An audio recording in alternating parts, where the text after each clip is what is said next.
When most people think of Halloween, they think of trick-or-treating, parades, bobbing for apples, and other family-friendly activities. But bet you didn't know the true story behind the ancient origins of Halloween. It all goes back some 2,000 years to the ancient Celtic festival known as Samhain, celebrated on November 1st. On the night before Samhain, people believed that the dead returned as ghosts. They would leave food and wine on their doorsteps to keep roaming spirits at bay, and wear masks when they left the house so they would be mistaken for fellow ghosts. The Christian church turned Samhain into All Saints' Day, or All Hallows, in the 8th century. The night before became All Hallows' Eve, later shortened to Halloween. You've heard of trick-or-treating on Halloween, but what about souling or guising?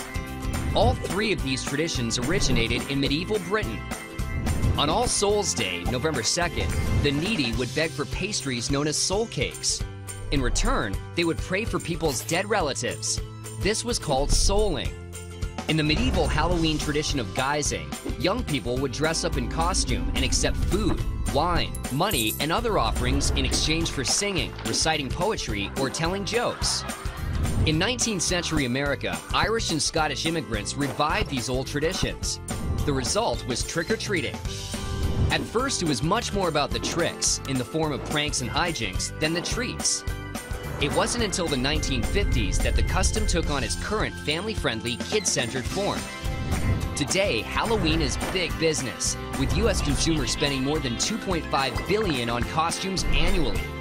Add in the candy, and it's estimated that Americans spend up to $6 billion on Halloween each year, making it the second most commercial holiday after Christmas.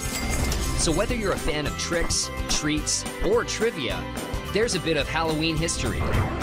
We bet you didn't know!